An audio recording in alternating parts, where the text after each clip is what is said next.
Olá, alunos, então partilhamos aí para mais uma nossa videoaula, né? Agora o tema de hoje aí é renascimento cultural e científico. Então vamos aí sobre a questão, o que foi esse renascimento cultural e científico ocorrido aí na Europa no processo de transição aí da Idade Média para a Idade Moderna. Então temos aqui algumas obras e alguns autores do renascimento cultural e científico aqui. Vamos lá, o que foi esse renascimento cultural e científico, né? Movimento científico-cultural ocorrido na Europa durante a transição entre as idades média e moderna, né? E que representou as aspirações da burguesia, ou seja, a burguesia, uma classe social que estava em ascensão durante esse período e que não estava mais aceitando as condições na qual era imposta a essa sociedade. Então eles resolveram partir, se juntar e fazer um novo parâmetro da situação da época. Então alguns fatores que contribuíram aí para esse renascimento, né? Nós temos aí a expansão marítima e o renascimento comercial. Então antes desse renascimento, a expansão marítima, ou seja, o comércio marítimo, ele era feito somente ali dentro do mar Mediterrâneo, ligando ali o continente africano, a parte da Ásia e a Europa. Já com a expansão marítima além mar, isso promove as trocas de cultura, a troca de ciência entre outros países e até mesmo o descobrimento de outros continentes. A América foi descoberta a partir do momento que eles se lançaram além mar, né? A influência da civilização bizantina também foi um fator muito importante para o Renascimento.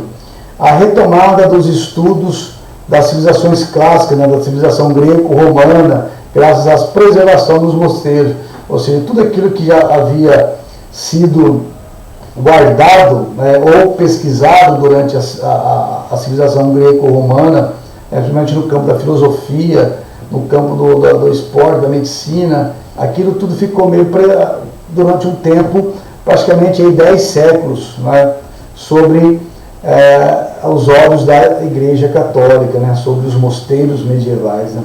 A ascensão socioeconômica da burguesia, que eu já havia comentado anteriormente, né, a burguesia é uma nova classe social que ela vai ter uma ascensão, né, uma subida aí na questão econômica. E a invenção da imprensa, né? A invenção da imprensa vai proporcionar, então, a expansão dos fatos escritos, né? Tudo aquilo que era as fontes históricas. E a fonte histórica passa a ser escrita aí de uma forma mais rápida, né? Nós temos aqui a invenção, né, da escrita, no século XV, né, os livros eram copiados manualmente. Percebe-se que aqui nós temos aqui um monge aqui, e vocês podem conseguir alguma outra fonte sobre isso daqui, assistindo o filme O Nome da Rosa, né, que fala bem sobre essa questão da escrita, né, da transcrição da Bíblia. Aqui a invenção da imprensa por Gutenberg, nós temos aqui uma prensa, né? Gutenberg, em Estrasburgo, França, procedeu às primeiras tentativas de imprimir usando alguns caracteres móveis, né, os chamados tipos, né? Vai proporcionar então aí a imprensa. O primeiro pedaço de papel tinha apenas 11 linhas. E características que marcaram também o Renascimento. Então, o humanismo, forma mais terrena, concreta de pensar a ciência, a moral e a religião. O antropocentrismo, o homem passa a ser visto como o centro do universo, negando o teocentrismo medieval, ou seja, o homem é colocado como centro das atenções, contrapondo ao conceito medieval, né, daquele que eu já comentei sobre 10 séculos sobre a imposição da igreja. O individualismo, ou seja, a valorização da capacidade de criação e o espírito de competição. as pessoas passam a competir entre elas, o individualismo, o racionalismo, sobreposição da ciência, né? Experimentalismo sobre a fé, os dogmas, a discussão, a contraposição da questão dos dogmas eclesiásticos, né? As pessoas passam a não mais acreditar piamente no que a igreja colocava, e sim começam a discutir aquilo que a igreja colocava, né? Naturalismo, preocupação em retratar fielmente os homens e animais nas artes, nos detalhes anatômicos, a valorização da natureza, a valorização do ser humano. O eurocentrismo, que coloca o sol, como centro do universo, né? Contrapondo aí a concepção geocêntrica de Ptolomeu, que dizia que a Terra era o centro do universo. E o hedonismo, que é a valorização dos prazeres do corpo e do espírito. Uma gravura aqui de um renascentista alemão, né, onde ele retrata aqui Cristo melancólico, né, pensativo, né, pouquinho diferente aí da arte dos renascentistas italianos. No mesmo fato aqui, uma releitura das Três Graças, né, datada aí do século XIV, século XV por Botticelli, e depois trabalhada aí de uma forma diferente também, uma releitura da obra. Aqui uma pintura, duas pinturas aqui, duas manifestações artísticas da época, né, a qual valoriza também a questão da natureza e do ser humano. Um diagrama do sistema aerocêntrico, né, de Copérnico, com a Terra, né, colocando aí o Sol como centro do universo. E a analogia entre o homem medieval e o renascimento, o renascentista moderno, né? Qual que é aí essa questão, né? Enquanto o homem medieval era temente a Deus, né, envolvido na cristandade e acomodado às restrições, obrigações de serviço, né, o modo de produção servil na época, uma relação de fidelidade que havia na época entre senhor feudal e os servos, né? O homem moderno tornou-se, então, crítico, individualista, envolvido no espírito de competição capitalista. Então, o individualismo vai proporcionar isso daí. O individualismo vai proporcionar ao acúmulo de riqueza, o acúmulo de capital. Fatores do pioneirismo italiano, né, no Renascimento, quais são os fatores que contribuíram para que a Itália realmente se tornasse o berço do renascimento cultural e científico, né?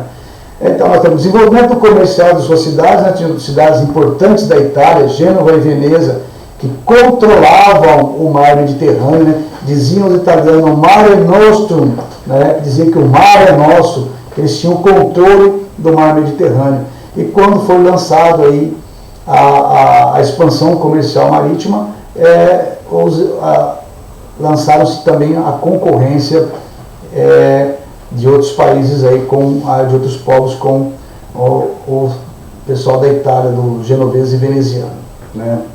O mecenato, a burguesia vai patrocinar aos artistas aí a elaboração de suas obras, né?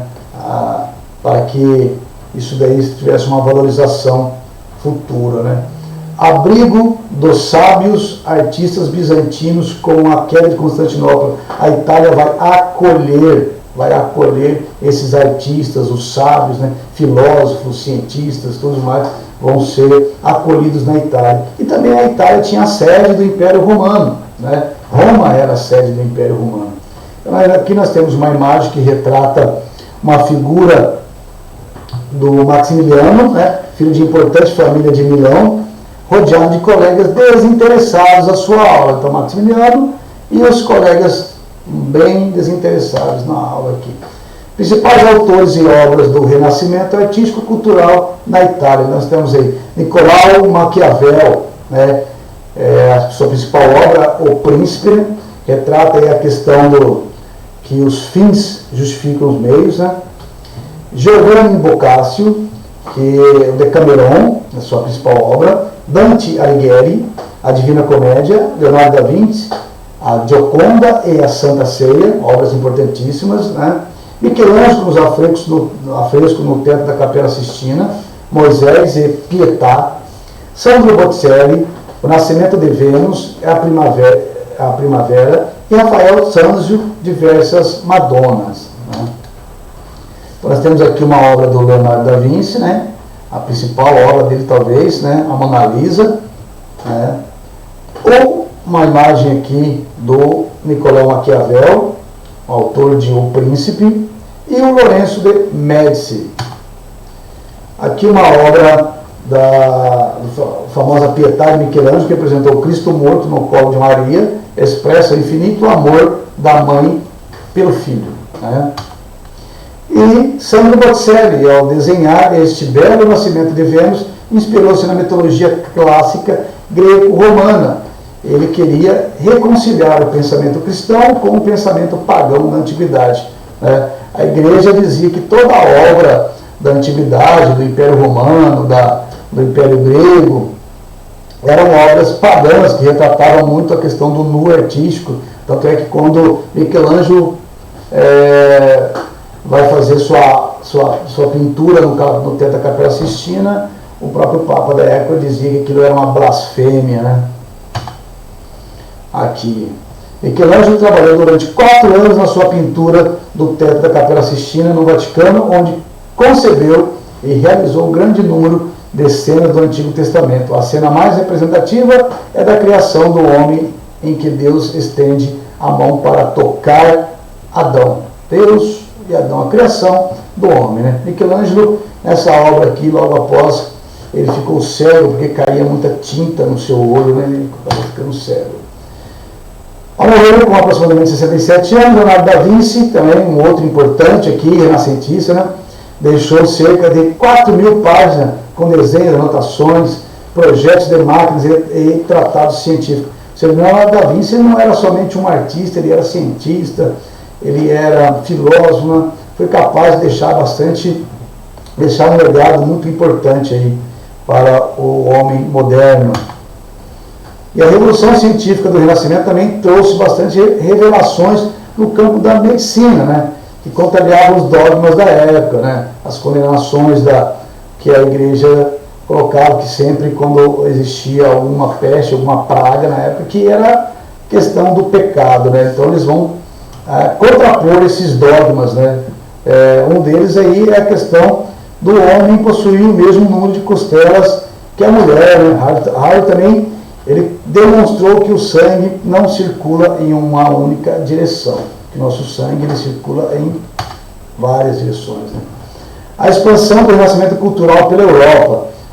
O berço, então, nós temos o berço do renascimento da Itália, depois ele se expande pela Europa. Temos aí a figura aí do Shakespeare, né? As suas principais obras aí, Romeu e Julieta, Hamlet e Otelo. E também de Thomas More, a Utopia. Então, uma obra de Shakespeare estão até hoje aí, sendo retratadas em teatros, no cinema. Temos aí na França aí o Michel de Montaigne, que é os ensaios críticos, e François Rabelais, da Gargantua e Pantagruel. A Espanha, nós temos aí a figura do El Grego, o enterro do Conde de Orgaz, e Miguel de Cervantes com a obra Dom Quixote. Sancho Panza e Dom Quixote aqui, azulejos, em La Mancha, Espanha. Países Baixos, nós temos aí a figura do Erasmo de Roterdã, com sua obra O Elogio da Loucura, e em Portugal, Luís de Camões com os Lusíadas. Principais expoentes do Renascimento científico, né? Nós temos aí Nicolau Copérnico, da teoria heliocêntrica, que vai provar que o Sol é o centro do universo. Galileu Galilei, com a invenção do telescópio, considerando o pai da física moderna. Galileu Galilei também tinha a teoria da questão da esfericidade da Terra ser redonda, né? Teve que se retratar diante da igreja, porque a igreja dizia que a Terra não era redonda, e sim plana ou quadrada. Né? E Miguel Servetti e William Haber, estudos acerca da circulação sanguínea dissecando corpos. Né? Então foi isso aí, pessoal, a aula sobre renascimento cultural, renascimento científico, né? Espero que possa aí ter ajudado vocês, e vamos aí, gurizada, vamos estudar e aproveitar o tempo para conseguirmos